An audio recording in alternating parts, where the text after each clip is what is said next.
Hello friends, welcome to my YouTube channel KL study friends. MP TET वर्ग 2 mains exams के लिए जो हमने बायोलॉजी के प्रैक्टिस सेट स्टार्ट किए थे, उसी क्रम में ये हमारा नेक्स्ट प्रैक्टिस सेट है। प्रैक्टिस सेट नंबर 3 रहेगा, जिसमें हम आपकी पात्रता परीक्षा के सिलेबस के अकॉर्डिंग जो हमने थ्योरी कवर कर ली है, उसी के अनुसार क्रमबद्ध रूप से आपके यहाँ पर ये प्रैक्टिस सेट आपको करवा रहे हैं।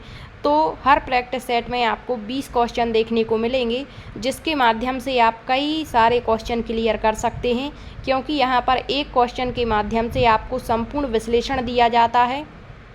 और यदि आपने थ्योरी कवर कर ली है तो आप यहाँ पर बहुत अच्छे तरीके से दोबारा से प्रैक्टिस कर सकते हैं और अपनी चीज़ों को रिकवर कर सकते हैं। ठीक है, तो इससे पहले हमारे 2 प्रैक्टिस सेट हो गए हैं, जिसमें हमने सजीव जगत, जो हमने आपकी थ्योरी में सबसे पहले जो टॉपिक है आपका सजीव जगत, उसको स्टार्ट किया था। तो उसमें कोशिका से हमने चीज़ों को स्टार्ट किया था। ठीक है, तो जो फर्स्ट प्रैक्टिस सेट है उसमें कोशिका के बेसिक से जो सारे क्वेश्चन बनते हैं वो आपको करवाए। इसके बाद सेकंड जो आपका प्रैक्टिस सेट है उसमें कोशिका से संबंधित जितने भी कोशिकांग होते हैं, सेल ऑर्गेनल्स जो होते हैं, चाहे माइटोकॉन्ड्रिया हो, आपका लाइसोसोम हो, राइबोसोम हो, इनसे जो कुछ भी क्वेश्चन बन सकते थे वो आपको सारे के सारे करवा दिए हैं आज के सेशन में। उसी के आगे जो हमने थ्योरी कवर की थी, जो भी क्वेश्चन यहाँ पर रहेंगे सारे के सारे आपको देखने को मिल जाएंगे। तो कुछ कोशिकांग अभी हमारे छूट गए हैं, जिनसे क्वेश्चन बनते हैं, उनको भी यहाँ पर हम कवर करेंगे। और जो आपकी कोशिका के प्रकार होते हैं, जैसे प्रोकैरियोटिक क्या कहलाते, यूकैरियोटिक क्या कहलाते हैं, पादप जंतु कोशिका से क्या क्वेश्चन बनते हैं, तो ये क्वेश्चन आज के सेशन में हम करेंगे। और जो प्रोकैरियोटिक यूकैरियोटिक जो सेल्स होती हैं, इनको आपको बहुत अच्छे तरीके से अभी कवर कर लेना है, ताकि आप जब 5 जगत वर्गीकरण पढ़ेंगे जीवों का, तो वहाँ पर आपको हर जगत में देखने को मिल जाएगा। जैसे आप मोनेरा जगत पढ़ेंगे तो वहाँ कह देंगे कि इसमें प्रोकैरियोटिक जीवधारियों का ये समूह है। तो आपको पता तो होना चाहिए कि प्रोकैरियोटिक क्या है, यूकैरियोटिक क्या है। ठीक है, तो आइए आज की प्रैक्टिस सेट को स्टार्ट करें। इससे पहले कल का लास्ट क्वेश्चन आपसे पूछा हुआ था, तो कई अभ्यर्थियों ने यहाँ पर कमेंट्स भी किया है, जो कि बिल्कुल सही है। केंद्रक की खोज किसने की है, तो इसका जो करेक्ट आंसर है वो है आपका option number B, Robert Brown ने किसकी खोज की है, आपके केंद्रक की। यदि रॉबर्ट हुक की बात करते हैं तो रॉबर्ट हुक ने किसकी खोज की थी, आपकी कोशिका की। ठीक है, अब कोशिका में जो है यहाँ पर जो बात करते हैं तो वो कोशिका की खोज अकेला पूछता है तो फिर रॉबर्ट हुक है, और यदि जीवित कोशिका की बात करता है तो फिर आपकी ल्यूवेनहॉक हो जाते हैं, जिनको जीवाणु विज्ञान का जनक कहते हैं। ठीक है, जंतु विज्ञान के जनक किसे माना जाता है, आपके अरस्तु महोदय को माना जाता है जंतु विज्ञान या फिर जीव विज्ञान के जनक। ठीक है, तो ये यहाँ से आप समझ सकते हैं। आइए आज के फर्स्ट क्वेश्चन से स्टार्ट करेंगे। तो यहाँ हमने 30 क्वेश्चन कर लिए हैं। ठीक है, पिछले लेक्चर्स जो हैं आपके प्रैक्टिस सेट जो हैं उसमें 30 क्वेश्चन हमने कर लिए हैं, उसी के आगे ये क्वेश्चन रहेंगे। तो यहाँ पर क्वेश्चन नंबर 31 से स्टार्ट करेंगे। तो दिया गया है, यहाँ आपका जो आंसर पहले ही शो हो गया, लेकिन आपको इस पर थोड़ा सा ध्यान देना है समझने पर। ठीक है, देखिए दिया गया है कि कोशिका में केंद्रक के अतिरिक्त, जब भी आप क्वेश्चन को पढ़ें तो थोड़ा ध्यान से पढ़िए। यदि आप एक बार क्वेश्चन समझ लेते हैं तो आप उसका आंसर सही कर पाएंगे। क्या कहा है कि कोशिका में, तो जैसे जैसे हम क्वेश्चन पढ़ते हैं आपके दिमाग में चीज़ें क्लिक होनी चाहिए कि कोशिका क्या है, कोशिका में केंद्रक कहाँ होता है, इसके अतिरिक्त जो अन्य कोशिकांग हैं वो कौन कौन से होते हैं, DNA क्या है, RNA क्या है। तो ये सब चीज़ें यदि आपने पढ़ी हुई हैं तो बताइए क्या आप इस क्वेश्चन का आंसर गलत करेंगे, नहीं करेंगे। तो देखिए अब एक बार क्वेश्चन को पढ़ते हैं। क्या कहा है, कोशिका में केंद्रक के अतिरिक्त अन्य कोशिकांग में DNA पाया जाता है, वह आपको बताना है कौन सा कोशिकांग है, कौन सा सेल ऑर्गेनल्स है। तो एक तो आपको ये क्वेश्चन मिल गया कि जो कोशिका है, ठीक है, मान के चलिए ये कोई आपकी कोशिका है, कोशिका के अंदर क्या है, आपका केंद्रक है। क्या है, केंद्रक है। तो केंद्रक में तो है ही DNA, क्या है, DNA, deoxy ribo nucleic acid. ठीक है, तो कोशिका में तो है आपका DNA। इसके अलावा एक और ऐसा कोशिकांग है जिसमें DNA है, तो वो हमें बताना है वो कौन सा है। तो इसका करेक्ट आंसर आपका ऑप्शन डी है, माइटोकॉन्ड्रिया। तो यहाँ से 2 क्वेश्चन बनेंगे आपके। ठीक है, एक तो केंद्रक में आपका DNA है और एक है माइटोकॉन्ड्रिया में, तो ये क्वेश्चन पूछ सकता है। ठीक है, तो कोशिका के मात्र 2 ऐसे सेल ऑर्गेनल्स हैं जिनमें डीएनए उपस्थित है। कौन कौन से हैं? तो एक तो आपका न्यूक्लियस है, दूसरा है आपका माइटोकॉन्ड्रिया। अब आपको ये माइटोकॉन्ड्रिया हम कल बहुत अच्छे तरीके से बता चुके हैं कि क्या कहलाता है माइटोकॉन्ड्रिया। कोशिका का ऊर्जा ग्रह, कोशिका का पावर हाउस, कोशिका का शक्ति घर, कोशिका का बिजली घर इसको कहा जाता है, ठीक है, माइटोकॉन्ड्रिया को। अब देखिए यहाँ पर इसका करेक्ट आंसर तो आपने देख लिया। अब जो डीएनए हैं या जो आरएनए होते हैं या आनुवंशिक पदार्थ होते हैं, इनको भी हम पढ़ेंगे।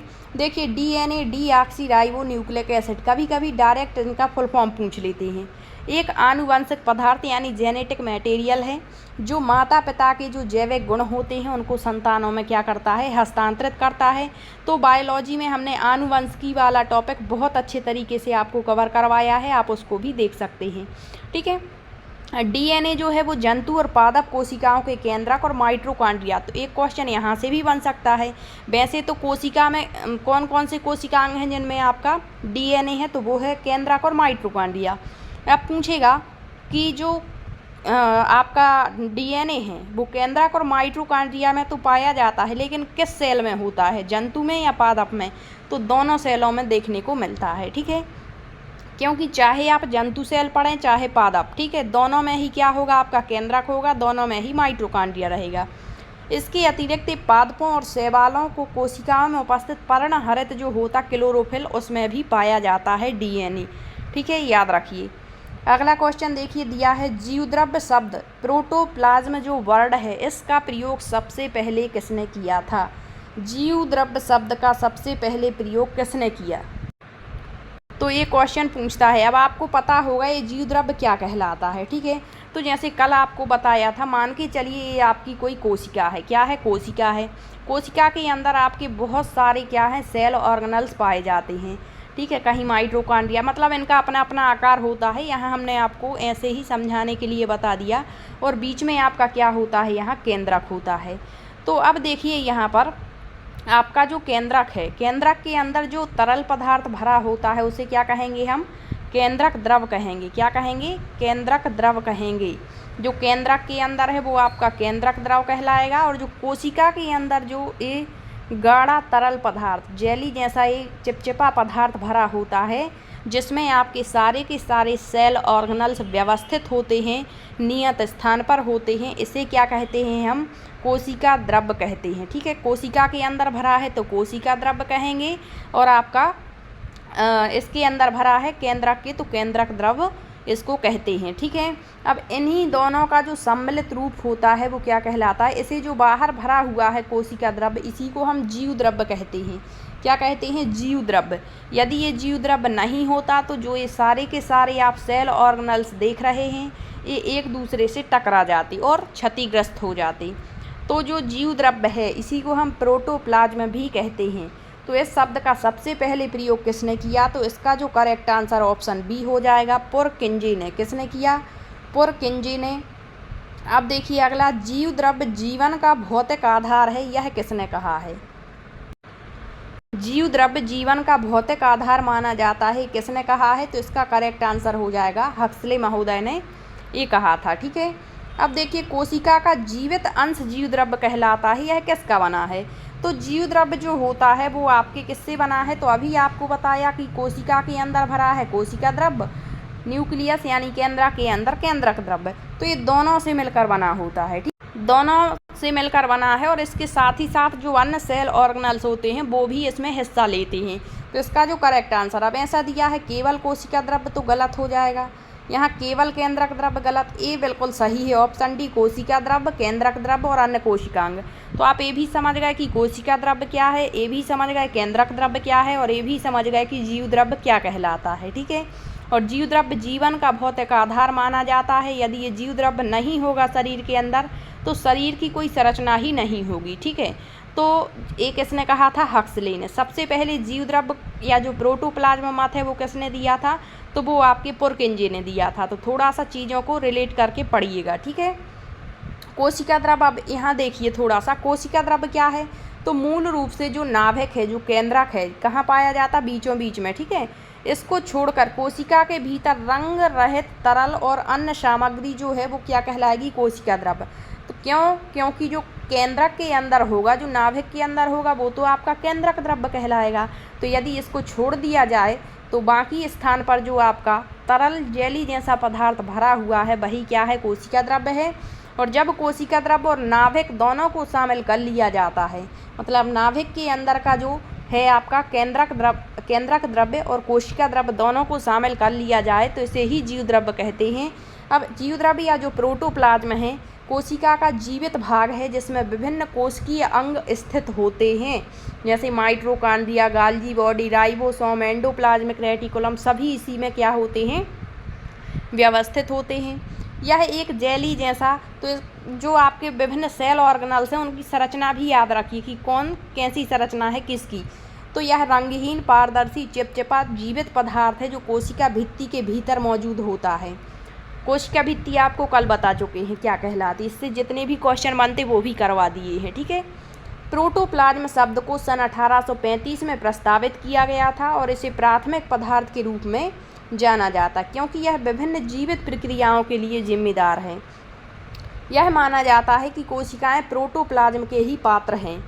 अब देखिए अगला, साइटोप्लाज्म प्रोटोप्लाज्म का प्रारंभिक घटक माना जाता है। इसका प्रारंभिक घटक या जीव द्रव्य का प्रारंभिक घटक क्या है, साइटोप्लाज्म है, जो एक यूकैरियोटिक कोशिका में कोशिका झिल्ली और कोशिका नाभिक के बीच पाया जाता है। अब ये यूकैरियोटिक क्या है, तो यूकैरियोटिक जिसमें सभी मतलब लगभग 90% सेल ऑर्गेनल्स जिसमें स्थित होते हैं वो आपके यूकैरियोटिक हैं और जिसमें स्थित नहीं होते वो आपके प्रोकैरियोटिक कहलाते हैं।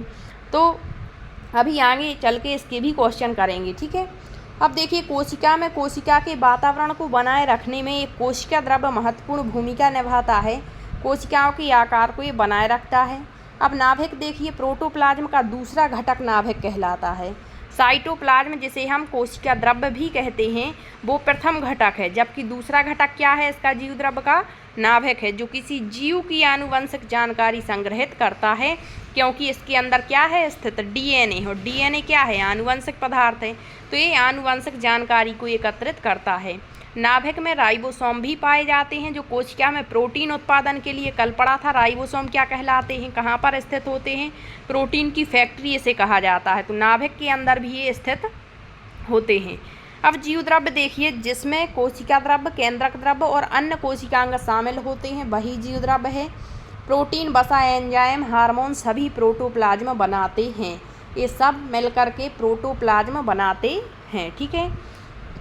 अब देखिए अगला क्वेश्चन है, कोशिका की क्रियात्मक गतिविधि नियंत्रित होती है, मतलब जो क्रियात्मक गतिविधि है कोशिका की वो किसके द्वारा नियंत्रित होती है। तो यहाँ 4 ऑप्शन दिए गए हैं, क्या केंद्रिका के द्वारा, माइटोकॉन्ड्रिया, जीव द्रव्य या केंद्रक के द्वारा। तो कोशिका की जो क्रियात्मक गतिविधि है वो आपकी केंद्रक के द्वारा ही क्या होती है, नियंत्रित होती है। अब दिया है, किस कोशिका ऑर्गेनल्स को कोशिका का मास्टर कहा जाता है। तो कोशिका का जो मास्टर है वो आपका नाभिक कहलाता है, न्यूक्लियस कहलाता है। नेक्स्ट है, कोशिकीय व आणविक जीव विज्ञान केंद्र कहाँ स्थित है। तो कोशिकीय व आणविक जीव विज्ञान केंद्र आपका हैदराबाद में स्थित है। कोशिकीय एवं आणविक जीव विज्ञान केंद्र, जिसे हम इंग्लिश में कहते हैं CCMB, centre for cellular and molecular biology, ये कभी कभी फुल फॉर्म भी पूछ लेते हैं, तो याद रखिए। आधुनिक जीव विज्ञान के क्षेत्र में एक प्रमुख अनुसंधान संगठन है। CCMB की शुरुआत कब हुई, तो 1 अप्रैल सन 1977 को। यह एक अर्ध स्वायत्त संस्थान के रूप में की गई थी। इसके उद्देश्य क्या हैं, तो आधुनिक जीव विज्ञान के क्षेत्र में उच्च गुणवत्ता वाले अनुसंधान का संचालन करना, जीव विज्ञान के अंतर अनुशासनात्मक क्षेत्रों में नई और आधुनिक तकनीकों के लिए केंद्रीकृत राष्ट्रीय सुविधाओं को बढ़ावा देना, ठीक है, इसका कार्य है। कवक की कोशिका भित्ति किससे बनी होती है। तो कल हमने पढ़ा था पादपों की कोशिका भित्ति सेल्यूलोज की बनी होती है। अब यहाँ बात की गई है कवक की कोशिका भित्ति किससे बनी है। तो कवक की कोशिका भित्ति काइटिन की बनी होती है। ऑप्शन बी इसका करेक्ट आंसर है। मोस्ट इम्पोर्टेंट क्वेश्चन है। अब यहाँ थोड़ा सा देखिए कि किसकी कोशिका भित्ति किससे बनी है। जीवाणु की कोशिका भित्ति किससे बनी होती है, तो पेप्टिडोग्लाइकॉन से, ठीक है। अब ये जीवाणु, विषाणु, ये सारी चीज़ें आपको 5 जगत वर्गीकरण में हम करा चुके हैं।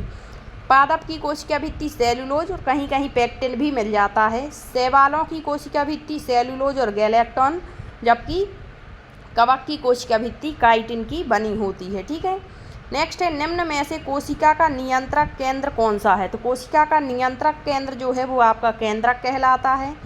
नेक्स्ट, कोशिका सिद्धांत प्रस्तुत करने वाले वैज्ञानिक कौन है? कोशिका सिद्धांत प्रस्तुत करने वाले वैज्ञानिक कौन है? तो इसका जो करेक्ट आंसर है ऑप्शन नंबर सी हो जाएगा, एम.जे. स्लाइडेन और थियोडोर स्वान।